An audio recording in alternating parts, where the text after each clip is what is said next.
Buen día, ¿cómo están? Buenas, buenas. Buen día, profe, ¿cómo va? ¿Cómo va todo? ¿Bien? Vayan despertando las cámaras.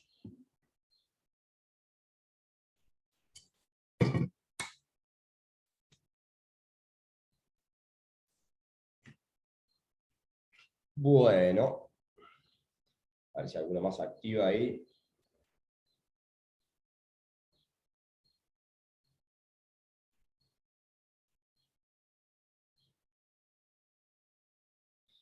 Tienen que voy a cerrar la ventana esta de atrás por el ruido.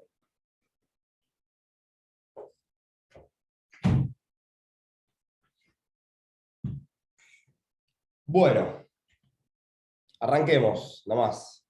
Mientras el resto ahí, a ver si alguno más prende la cámara. Qué poquitos que somos. Chicos, ¿prenda no vieron absolutamente nada? Nada. Bueno, seguramente lo veremos la semana que viene. No sé si conmigo o bueno, o alguien esta semana les empezará a dar algo, pero bueno, tienen que ver todavía prenda común, prenda con desplazamiento y prenda con registro. Son dos temas importantísimos del módulo de garantías. Lo pregunto porque hoy vamos a ver un tema también de la unidad de garantías, que es lo que se llama, o lo conocido como warrants, bien, W-A-R-R-A-N-T-S, warrants o warrant, que es una operatoria, un tipo de documento que tiene relación justamente con la unidad de garantías y que tiene relación específicamente con la prenda. Yo hoy no voy a dar prenda, por ende no me voy a meter ahí, pero sí me parece, nada, fácil y sencillo hacer un pequeño, mínimo resumen, reseña de la esencia en sí de lo que es el contrato de prenda. Digo, todos los que estamos acá, e imagino que sí, tenemos idea de que, aunque sea someramente, la prenda es un contrato accesorio a un contrato principal, mediante el cual yo garantizo el cumplimiento de la obligación principal de ese otro contrato con algún bien. Bien, digo, para ponerlo en un ejemplo, el contrato principal de mutuo, que es alguien que le presta dinero a alguien, bien, como ya lo hemos visto, bancario, no bancario, no importa, digo, en el préstamo, tenemos una persona que le presta dinero a otra. Esa otra se obliga a devolver ese mismo dinero en cuotas de alguna forma, etcétera, con más un interés. Bien, ahí está el contrato de mutuo. Se anexa a ese contrato de mutuo el contrato de prenda, por ejemplo, cuando ese deudor garantiza que va a cumplir con esa obligación principal, poniendo en prenda, ejemplo, un bien de su propiedad. Después ahí podremos entrar si en esa prenda es con desplazamiento, es decir, si ese bien mientras tanto lo va a tener el acreedor como resguardo del cumplimiento de la obligación principal, o si por el contrario es un bien que no va a desplazarse hacia el acreedor, sino que lo va a seguir teniendo el deudor, pero ese contrato de prenda va a quedar registrado, como pasa con los automóviles, donde uno saca un crédito para comprar el auto, contrato de prenda con registro, el auto lo sigo teniendo yo, que soy el deudor, pero ese contrato de prenda queda registrado en el registro de la propiedad automotor, por lo tanto, entre otras cosas, tengo la imposibilidad de vender el vehículo, ¿bien? Porque el registro da cuentas de que ese vehículo o ese bien se encuentra prendado en favor del cumplimiento de una obligación principal que aún no está cancelada. Digo, bueno, entendiendo ese concepto básico del funcionamiento de la esencia de la prenda, hoy vamos a hablar del warrant. ¿Qué es el warrant? Hay unas casas de depósito que, por su condición particular, que ahora vamos a ver cuál es, se las denomina barracas. ¿Bien? Las barracas podemos decir que es una especie de la casa de depósito entendida como un género.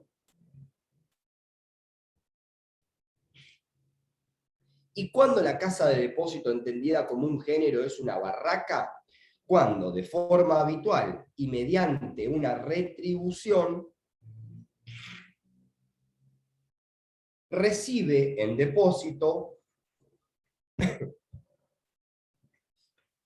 mercaderías o productos de los denominados frutos del país.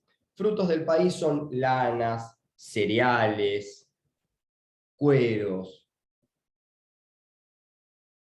Bien, entonces, la casa de depósito, entendida de forma genérica, se va a denominar barraca cuando esa casa de depósito, de forma habitual y mediante una retribución, recibe como objetos de depósito los denominados frutos del país.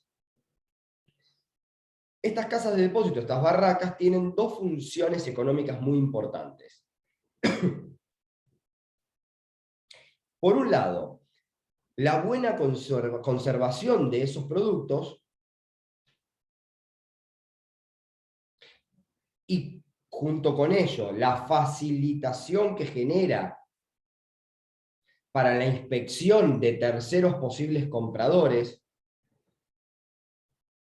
Bien, o sea, la buena conservación y promueve la venta de esos productos porque están depositadas en una casa particular donde un pretenso comprador puede ir y decir, a ver, ¿qué tal es este grano de soja? ¿Qué tal es este cuero? Y no dirigirse al campo que está en La Pampa o al campo que está en tal lado. Es decir, el productor tenga el campo donde tenga o produzca donde produzca esos bienes, los deposita en una casa de depósito y esa casa de depósito decimos que además de asegurarnos la buena conservación de esos productos que requieren una conservación especial, porque yo estoy pagando una retribución, o sea, que me aseguran esa buena conservación, facilitan o promueven la venta de esos productos, porque, por ejemplo, simplifica el proceso de que un pretenso comprador pueda ir a ver el producto, a tomar una muestra, etc. Esa es una de las funciones. La otra función, que es la que nos importa cuando vayamos a hablar ahora del warrant, es la posibilidad, y escuchen acá, es la posibilidad que generan esas barracas de obtener crédito basado en esos productos, en esos bienes. Como todo bien, chicos, que tiene una persona, ese bien tiene un valor, como un auto, como una computadora, como un teléfono, como una tonelada de soja. Bien, por lo tanto, si tiene un valor y está en mi patrimonio, ¿quién me dice que no puedo yo entonces prendarlo? Es decir, garantizar el cumplimiento de una obligación principal basado en ese bien, referenciado en ese producto, en ese bien que tiene un valor y está en mi patrimonio. Bien. Ahí es donde viene el warrant y ahora lo voy a explicar un poquito mejor, así empezamos a entender de qué va la cosa. La ley de warrant, vamos a decir que la primera ley es viejísima, es del año, creo que 60 y pico, no importa el año obviamente, es la ley 928. Ya por el número se darán cuenta que es muy vieja. Es una ley que se dejó de lado, que hoy está suplida por la 9643.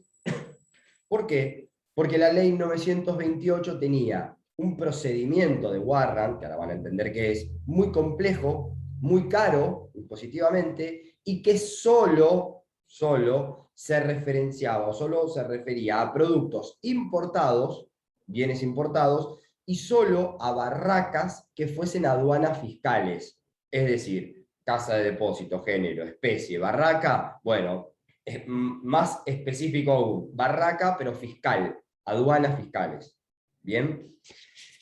La 9643 modifica eso, simplifica los procesos, los hace un poco más económicos y sobre todo lo importante es que amplía esos productos no a bienes importados, sino a lo que denominábamos recién hace un ratito frutos del país, ¿bien?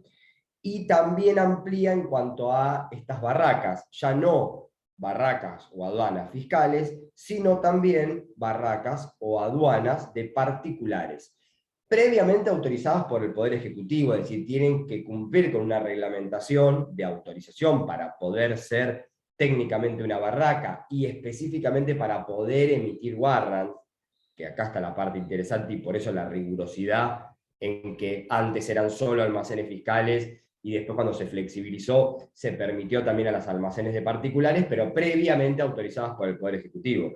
Bien, no cualquiera que se constituya en casa de depósito puede emitir warrant. Tienen que estar previamente autorizadas por el Poder Ejecutivo. Y ahora todo esto va a empezar a tomar un poco más de forma y van a empezar a entender.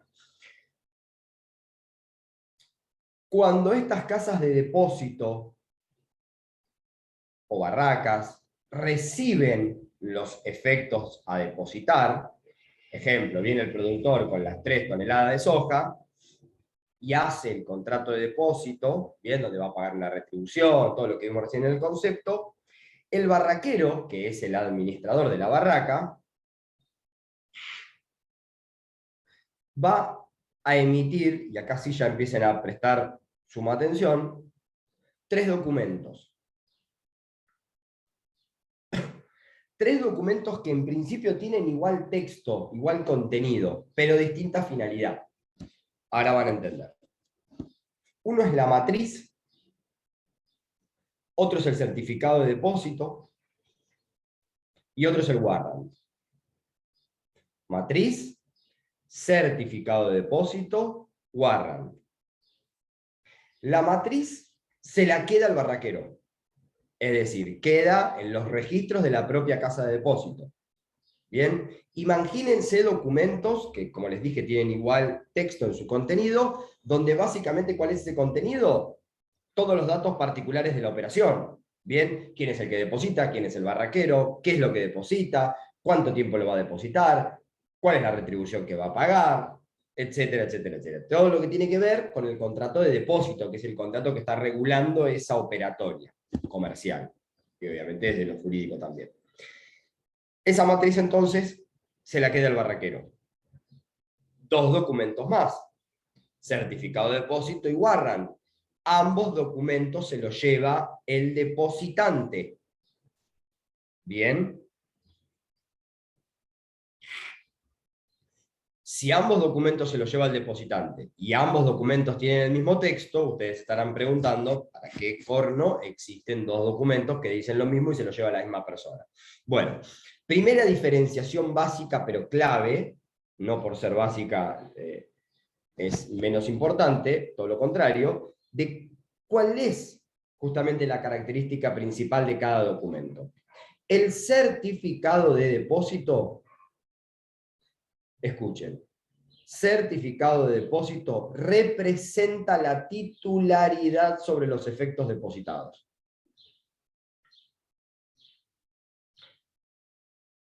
Palabras mías esto, lo que viene ahora, solo para ayudar en el entendimiento, es como si fuese la escritura. Bien, ese papel dice que soy el dueño de lo que está depositado en tal lado, porque ya no lo tengo más, en mi campo, en mi casa, donde sea. Bien, certificado de depósito, representa la titularidad sobre esos bienes. Warrant. El warrant como documento nos da la posibilidad de crear un derecho real de prenda sobre esos efectos. Nos da la posibilidad de crear un derecho real de prenda. Dicho de otro modo, si nos da la posibilidad, significa que no es una obligación. Es decir, yo tengo los 2 documentos. Uno dice que soy el dueño, y el otro me dice que tengo la posibilidad de crear derechos reales de prenda, derecho real de garantía sobre esos bienes. Mientras yo, depositante, me quede con ambos documentos, nada sufre cambios, yo sigo siendo el dueño, sigue existiendo el contrato de depósito, y si quisiéramos pensar en esas 2 finalidades importantes económicas que yo les decía de las barracas, al principio de la clase, solo nos estaríamos quedando con la primera finalidad, aquella en la que me aseguraba la buena conservación de los objetos y por ende me facilitaba o promovía la venta sobre los mismos. Pero la otra finalidad, que era la de crear un derecho real de garantía, la posibilidad de la obtención del crédito sobre esos bienes, no se estaría dando, porque el warrant me lo estoy quedando yo, que soy el que deposité. Es decir, me quedé los 2 documentos y no hice nada. Ahora, ambos documentos son transmisibles. Bien. Transmisibles, ¿de qué manera? Mediante endoso, es decir, tradición del documento, bien, y endoso. Dicho de otro modo, si yo quiero vender la tonelada de soja, no voy a la barraca, cargo la tonelada de soja en el baúl del auto, o en muchos viajes en el baúl del auto, y se lo llevo al comprador. No. Promuevo la venta con el pretenso comprador que puede ir a la barraca, ver el producto, llevarse una muestra, y donde yo cierro la operación, firmaré o no un contrato de compra-venta. ¿Y qué le voy a dar al comprador cuando me dé la plata? Le voy a dar el certificado de depósito, endosado a su favor. Endosado a su favor.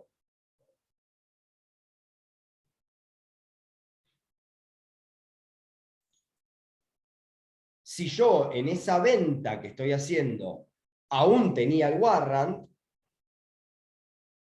también le entregaré el warrant. Bien.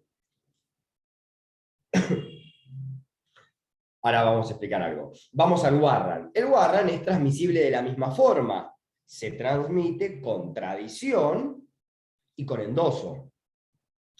Ahora, cuando yo transmito el warrant, no estoy transmitiendo la titularidad de esos bienes. Dicho de otro modo, no le estoy dando la propiedad de la tonelada de soja. Sigo siendo yo el dueño de la soja porque tengo el certificado de depósito. Entonces, ¿qué corno le estoy dando con la transmisión del warrant?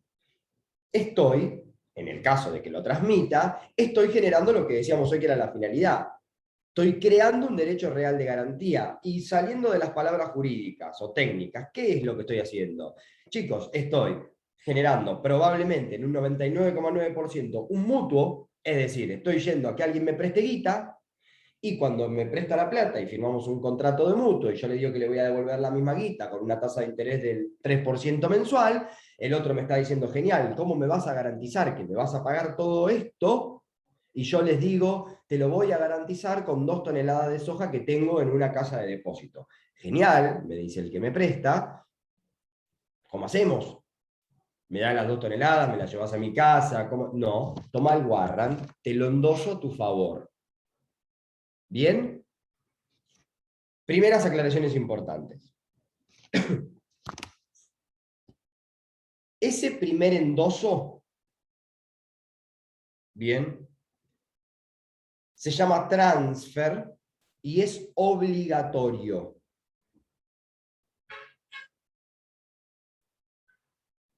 Ese primer endoso obligatorio debe quedar registrado, esa registración es la que se llama transfer, registrado, escuchen, en la matriz y en el certificado de depósito.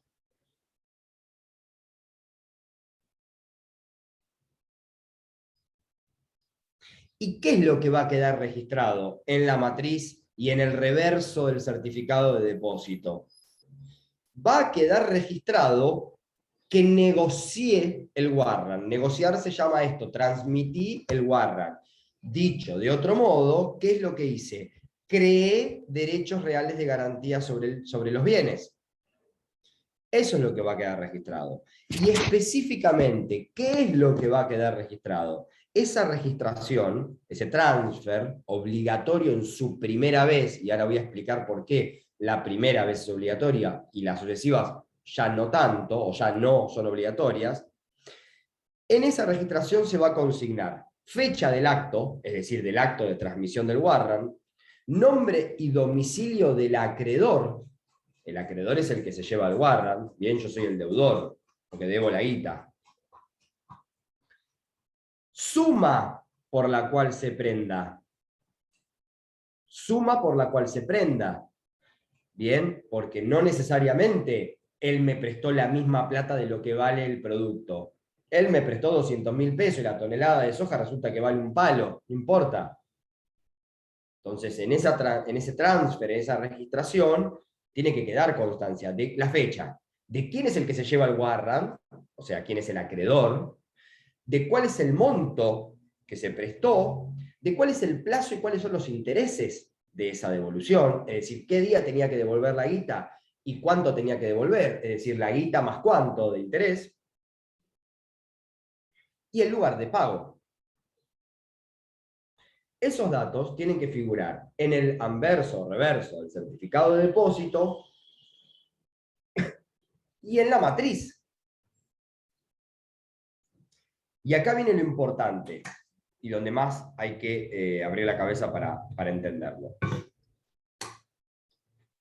La ley dice que ese primer endoso es obligatorio que sea registrado en el certificado de depósito y en la matriz. ¿Por qué? Porque es el medio de publicidad que da la ley. Pero esto no es una frase linda hecha. ¿Qué significa eso? Claro, significa algo muy importante. Dijimos que si yo transmitía el certificado de depósito, transmitía la titularidad de los bienes, la propiedad. Ahora, si yo transmito el certificado de depósito, pero el warrant lo negocié, ojo, porque ¿qué significa? Que el que está comprando la tonelada de soja no la está comprando libre, la está comprando prendada. ¿Y qué significa esto a la práctica, a los hechos? Que si el otro no paga, la ejecutan, entonces estoy comprando nada, humo, o estoy comprando una deuda. ¿Bien? Por eso es importante que la primer transmisión esté registrada, porque ya esa mercadería no es libre de gravamen. Dicho de otro modo, se encuentra grabada, ¿bien? Está prendada, está atada al cumplimiento de una obligación principal. ¿Y qué significa? ¿Que el que se quedó con el certificado de depósito, que sigue siendo el dueño, no la puede vender? Sí, la puede vender. Lo que pasa es que el comprador dirá, ¿tenés el warrant? Ah, no, el warrant lo negocié. De hecho, mirá, fíjate, en el certificado de depósito al revés, dice que yo lo negocié, a quién se lo di y por cuánta guita y cuáles eran los intereses. Bien, perfecto. Entonces, cancelemos esta deuda primero. Por más que falte plazo, que todavía falte para que vos cumplas, como lo querés vender hoy, cancelemos. O te compro la mercadería, descontame este monto. Bien, si vale 100 y vos debes 80, te pago 20 por la mercadería. Porque de estos 80 me voy a tener que hacer cargo yo cuando llegue el plazo. O hoy, o mañana si quiero pagar antes de la fecha. Pero hay 80 que están enganchados. ¿Se entiende? Pregúntenme, chicos, ¿eh? ¿Y por qué la aclaración de que la primera transmisión debe quedar registrada? Porque eso hace alusión a que ese documento es circulatorio. ¿Qué significa? Que eso a su vez puede seguir viajando. ¿Qué significa que puede seguir viajando? Que el tipo que le prestó la plata a Nahuel, y Nahuel le dijo que le iba a devolver la plata y se le iba a garantizar con la soja y le dio el warrant, ese tipo que hoy es el acreedor, bien, porque tiene el warrant y tiene a Nahuel como deudor, puede a su vez hacer un mutuo con Carlos y decirle a Carlos, Carlos, yo me comprometo a que te pago la plata que te estoy pidiendo con la soja que tiene Nahuel. ¿Y eso se puede? Claro que se puede. ¿Cuál es el detalle que hay que tener en cuenta? Que se va a poder en el marco de lo que ya está estipulado en ese primer warrant. ¿Qué quiero decir? Si el warrant se negoció por 80 lucas, va a garantizar 80 lucas. No porque yo a Carlos le pida 500 lucas, le voy a poder garantizar 500 lucas con el warrant de Nahuel. Bien, porque ese warrant se negoció y así quedó establecido en el certificado de depósito y en la matriz, y por eso hago vuelta a lo mismo, quedó estipulado que era hasta el 20 de marzo y que era por 80 lucas. Por lo tanto, esa obligación se cancela el 20 de marzo y con 80 lucas. Si vos querés garantizar más, tendrás que suplir otra garantía. ¿Se entiende? Es como un cheque, chicos. Yo te pago con un cheque. ¿Me tengo que quedar con el cheque hasta el 20 de marzo para cobrarlo? No, voy a la despensa, en el caso de que aceptara cheques, y me gasto la guita del cheque y le digo al despensero, tomá, te pago con este cheque. Ahora, Nahuel ¿libró el cheque para pagarle al despensero? No. Nahuel libró el cheque por 20 lucas para pagarlo el 20 de marzo. A quien lo tenga. Le da igual a Nahuel quien tenga. Parezco Riquelme hablando en tercera persona, me siento un boludo. Saco el ejemplo de Nahuel porque queda mal. Pero se entiende, es un título circulatorio, por ende, a mí solo lo que me importa es pagar 20 lucas en marzo. Quien lo tenga me da igual. Es lo mismo que pasa con el Warrant. Yo negocio el Warrant, ya le pongo los datos en la primera negociación. Por eso es tan importante que quede registrada. Por eso es obligatoria. Ahí le pongo el marco. Es de tanta guita con tal plazo. Ahora, como título circulatorio que es, circulalo, me da igual. El acreedor prendario inicial probablemente no sea el acreedor prendario que sea al momento del vencimiento de la obligación. Es decir, cuando llegue la fecha, tal vez no es al que yo se lo di, y es otro. Me da lo mismo. El que se presente el día de la fecha con el warrant en la mano, que dicho de otra manera para hablar también un poco técnico, el tenedor legítimo del warrant, yo le pago. ¿Se entiende? Yo cancelo la obligación al que tenga el warrant.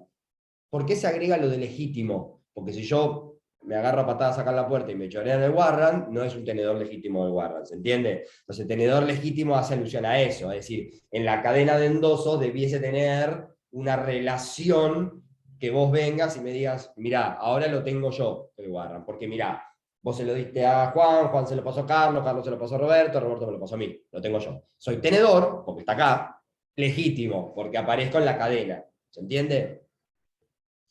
Al tenedor legítimo del warrant, al vencimiento de la obligación, yo le pago. No me interesa quién es. No me interesa quién se lo di. Tengo la fecha y tengo el monto. El plazo, los intereses, el lugar de pago. Todo eso está estipulado. Y todo eso ya quedó. ¿Ok? Y en la matriz lo mismo, porque el barraquero, piénsenlo, pónganse en cabeza, empiecen a pensar en sentido común, el barraquero entregó los dos documentos y dice, ¿quién es el dueño de la soja? Porque el dueño de la soja, convengamos que puede venir cualquier día y llevársela. ¿Estamos de acuerdo? Porque es el dueño. Bien. Viene Pedro con el certificado de depósito. Dice, Pedro, le dice al barraquero, soy yo Pedro, el dueño de la soja. Dame la soja. No le va a decir. ¿Por qué? Porque si bien sos el dueño, porque tenés el certificado de depósito legítimamente, yo tengo constancia en la matriz, y además hay constancia en el certificado de depósito que vos tenés en la mano, fíjate, dalo vuelta, de que el warrant se negoció. ¿Qué significa que el warrant se negoció? Que hay un derecho real de garantía sobre estos bienes. Hasta que vos no me demuestres que el warrant ese está cancelado, yo no te puedo entregar la mercadería por más que seas el dueño. Porque es mi obligación como barraquero garantizar el derecho del acreedor prendario. ¿Se entiende? ¿Seguro? De hecho, si yo a ustedes les preguntara derechos del acreedor prendario, como a veces se estudian los temas derecho y obligaciones de las partes, derechos del acreedor prendario, y el derecho primero, pero raro en este caso, es el derecho de retención. ¿Cómo derecho de retención? Claro, el acreedor prendario, es decir, al que le deben la plata, tiene derecho de retención sobre la tonelada de soja. ¿Pero la tiene en su casa? No, no la tienen en su casa. Pero es un derecho de retención que ejerce indirectamente a través del barraquero. ¿Por qué? Porque el barraquero no le puede entregar la mercadería a quien no se presente con los dos documentos. Certificado de depósito y warrant no negociado, o certificado de depósito más warrant negociado, pero cancelado. Se cancela como un documento. Dice pago, pagado, listo, cancelado. Por eso tengo los dos. Eso de cancelado, pagado, me hace tenedor legítimo, por lo mismo. Porque si yo negocio el warrant y voy y se lo robo y me presento con los dos en el barraquero tampoco me tendría que entregar la mercadería, porque me tendría que decir, hay constancia de que este warrant vos lo negociaste, y si bien tenés el warrant acá en la mano, no dice que lo pagaste. ¿No se lo habrás choreado al acreedor? ¿Se entiende? Por eso lo de warrant cancelado. No son muy técnicas mis comentarios, ¿no? Mi explicación. Perdón, pero es la idea para que lo puedan entender. Después no lo digan así en el examen. Porque desaprueban ustedes y me sacan el cargo a mí, las dos cosas. Bueno, ¿se entiende entonces la idea del tenedor, lo de tenedor legítimo o lo de warrant cancelado? A veces, sobre todo en los orales, parece que uno se pone en hinchapelotas, ¿no? Pero es decir, ¿a quién le entrega la documentación, a la mercadería? A quien tenga el certificado de depósito y el warrant. No, falta un poquito más. Y ahí nos podemos quedar horas, porque yo no tengo ni para tirarte un salvavidas sin decirte qué es lo que me tenés que decir, y vos no tenés y cuando después al final del examen decís, mirá, no, fue mal, lo que tendrías que haber dicho es el warrant cancelado. Ah, me desaprobó porque en vez de warrant cancelado. Sí, pero cambia. Bien, porque el warrant lo podés tener no cancelado. O podés ser el tenedor del warrant, pero no ser el tenedor legítimo. Entonces, ojo con esas pequeñeces que parecen pequeñeces, pero que jurídicamente tienen mucha importancia. Y una cosa es que en la clase yo lo explique así, y otra cosa es que ustedes en el examen no puedan decir cómo corresponde que es. ¿Bien? Hasta acá, ¿se entiende cómo es la operatoria? Entonces, la casa de depósito, que es una barraca, que recibe estos productos o frutos del país, que extiende 3 documentos, que de los 3 documentos se queda con uno, que de los 2 documentos se los da al depositante, que uno le va a decir al depositante, con este sos el dueño, y con este podés generar crédito sobre estos bienes. Bien, se entiende también el tema de cómo es la negociación, es por endoso, ambos documentos circulan por endoso. Bien, porque así como les dije, el warrant, obviamente el certificado de depósito también es por endoso y también es circulatorio. Se lo doy a ella, se lo da al otro, y el dueño de la mercadería dentro de 3 años puede ser quién sabe quién. Mientras que tenga el certificado de depósito, va a ser el dueño. Si es un certificado de depósito que tiene la constancia de que ese warrant se negoció, pues bien, será el dueño, pero estará atado al cumplimiento de una obligación principal. Bien, porque obviamente, por más que sea el tenedor del certificado de depósito y él no haya recibido esa plata en préstamo, él, al comprar esa mercadería, es obligado al pago de su obligación principal, porque se supone que cuando compró la mercadería que vale un palo y la pagó la mitad, o la pagó un palo menos la obligación principal a la que la mercadería estaba atada. ¿Se entiende? Obviamente. Por eso la necesidad de que esa negociación del warrant esté registrada en el certificado de depósito. Porque yo al comprar el certificado de depósito, de una u otra forma, estoy obligado al pago de la obligación principal. Porque si no la quiero pagar, no la pagues, te van a ejecutar la mercadería. Dicho de otro modo, para que no te ejecuten la mercadería, vas a tener que pagar la obligación principal. Por lo tanto, si compras una mercadería que tiene un warrant negociado, pues descontá el precio de la obligación principal. O cancela la obligación principal antes. O que la cancele el vendedor, como sea, no importa. ¿Se entiende? Como pasa con los autos. Y decíamos, algo que es importante, esto de la entrega de la mercadería por parte del barraquero. ¿A quién le entrega la mercadería al barraquero? A quien tenga el certificado de depósito con más el warrant. Si el warrant fue negociado, con más el warrant debidamente cancelado. ¿Cuál es la única posibilidad u opción de entrega de la mercadería por parte del barraquero a quien no presente el warrant? Obviamente el certificado de depósito sí, porque si no, no demuestra que es el dueño, no existe la posibilidad. Pero supongamos de que tenemos a alguien que presenta el certificado de depósito, pero no presenta el warrant. ¿Existe alguna posibilidad en la que el barraquero igualmente le entregue la mercadería? ¿Se les ocurre? ¿No? Bueno, piensen en esto. Dijimos que el Perdón, warrant... profe, Sí, por escucho. por consignación, ¿puede ser? Exactamente, Romina, exactamente. Y la consignación judicial, ¿por qué razón? Por la razón que si es un título circulatorio, yo puedo no tener más pálida idea quién corno tiene el warrant en este momento en la Argentina, y sé que el warrant está negociado, sé que la fecha de vencimiento de la obligación principal es en noviembre del 2022, sé que es por 80 lucas más 10% de intereses, Pero ¿cuál es el problema? Yo compré la mercadería hoy porque hoy la soja vale una fortuna y la quiero vender hoy. Pero la obligación principal vence en noviembre del 22. Bueno, pero yo tengo la posibilidad de cancelar anticipadamente. Sí, pero no tenés ni corno idea quién la tiene, porque el que figuraba como tenedor primario de ese warrant, lo llamás y te dice, no, yo ya lo circulé hace un montón. Entonces, como no sé quién lo tiene, ¿qué hace el titular de la mercadería? Que es el tenedor legítimo del certificado de depósito. ¿Se tiene que joder y esperar hasta noviembre del 22? No, se presenta con un abogado en un juicio por consignación, hoy también habilitadas las posibilidades de consignación a través de escritura pública, de escribanía, a partir de la modificación del código, no importa. Consigna la suma, es decir, capital más intereses, a quien la reclame en noviembre del 22 cuando aparezca el tenedor legítimo de esa deuda. ¿Se entiende? Cuando en noviembre del 22 aparezca el acreedor diciendo, llegó la fecha, me tienen que pagar, la plata va a estar asegurada en un expediente judicial, en una cuenta judicial. Y de esa forma, ¿qué obtuve yo?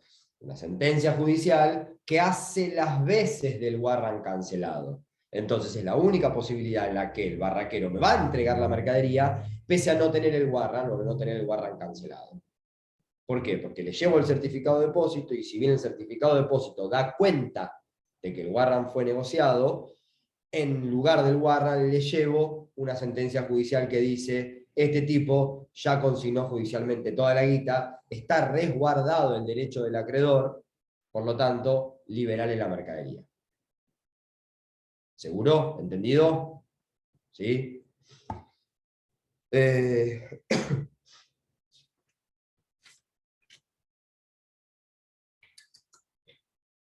A ver, dos cositas importantes de la posibilidad de la práctica. Una, el depositante tiene la posibilidad de pedirle al barraquero que fraccione la mercadería. ¿Qué significa esto? Si yo deposité X cantidad de toneladas de trigo y eso vale 10 millones de pesos, la realidad es que tengo un certificado de depósito y un warrant, ¿bien? Por 10 millones de pesos. Por lo tanto, si yo negocio ese warrant para sacar un crédito de 300 lucas, y es medio un garrón, porque inmovilicé o grabé o prendé una mercadería de 10 millones de pesos por 300 lucas. Entonces, ¿qué puedo pedirle al barraquero? El fraccionamiento. Fracciona la mercadería depositada y otorga tanta cantidad de certificados de depósitos con su warrant como se haya fraccionado la mercadería. Y esto me beneficia justamente la posibilidad no solo de venta fraccionada también de los productos, sino la posibilidad de la obtención del crédito, de no inmovilizar o grabar tanta cantidad de plata para obtener o para garantizar una obligación principal mucho más acotada. ¿Se entiende? Y por último, otra posibilidad que existe en la práctica, sin ánimo de confundir, solo con ánimo de agregar una chance más, de opción, es que dijimos que el certificado de depósito se negociaba para transmitir la propiedad y el warrant se negociaba para crear derechos reales de garantía sobre los bienes. Bueno, ahora vengo a decirles de que hay una posibilidad de transmitir el certificado de depósito, pero no para transmitir la propiedad, sino para generar derecho real de garantía. O sea, lo mismo que el warrant.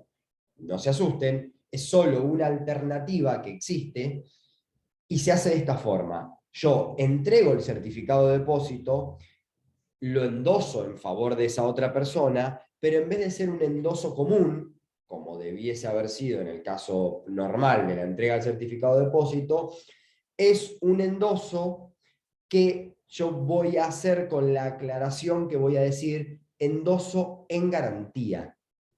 Endoso en garantía. Lo dice el propio endoso.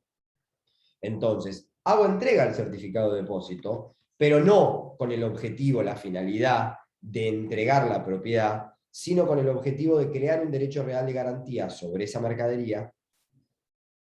Y para asegurarme eso, no lo endoso común y pongo endoso a favor de Juan y se lo doy a Juan, sino que pongo endoso en garantía a favor de Juan y lo endoso. ¿Qué es lo importante que me interesa a mí? Que se queden con que existe esa posibilidad y con la lógica aclaración, y acá está la parte importante, de que en el caso de que haya un certificado de depósito negociado en garantía, siempre el privilegio de ese acreedor va a ser posterior o ulterior o inferior al acreedor de un warrant. Bien, si yo tengo un tenedor de un warrant que dice soy acreedor de 200 lucas, por eso tengo acá este warrant que garantiza de que si Juan no me paga, me puedo cobrar de la mercadería, y aparece también un tenedor de un certificado de depósito en garantía que dice yo también me tienen que pagar 200 lucas, porque si no también me puedo cobrar de esa soja, porque soy un tenedor legítimo de un certificado de depósito en garantía, suponiendo que se tenga que ejecutar esa soja y se tenga que pagar a los acreedores, siempre, primero se va a pagar al tenedor del warrant, y en el caso de que sobre dinero, recién ahí cobrará el tenedor del certificado de depósito en garantía. Bien, entonces quédense con eso, con que existe la posibilidad, es una posibilidad excepcional, es una posibilidad, si se quiere, que se da, o tendría sentido de que exista, después de que ya negocié el warrant. Bien, supongamos de que yo quiera volver a generar un derecho real de garantía sobre esos bienes, porque lo que decíamos recién, son bienes que valen un palo y yo warrant lo negocié por 100.000 pesos, entonces tranquilamente podría garantizar otra obligación principal, y ese otro acreedor tranquilamente me lo podría aceptar. Pues bien, se puede en la práctica, como con un endoso en garantía, el que adquiere ese certificado de depósito en garantía, es decir, el acreedor, va a saber que va a cobrar después que otro. ¿Por qué? Porque la negociación del warrant decíamos que tenía que quedar escrita el certificado de depósito, por lo tanto, cuando lo reciba se va a dar cuenta de que esa mercadería ya está grabada por tanta plata y que ese acreedor prendario tiene un privilegio por sobre su crédito. ¿Bien? Entonces acá nadie se va a sorprender de nada. Al tenedor del warrant, que es el único que no se va a enterar, no le va a importar, porque igualmente va a cobrar el otro después que él. Y al tenedor del certificado de depósito, que sí le va a importar que haya un tenedor de warrant, justamente va a estar enterado porque es obligatoria la registración del primer endoso de la negociación del warrant. Entonces no hay riesgo para nadie. ¿Se entiende?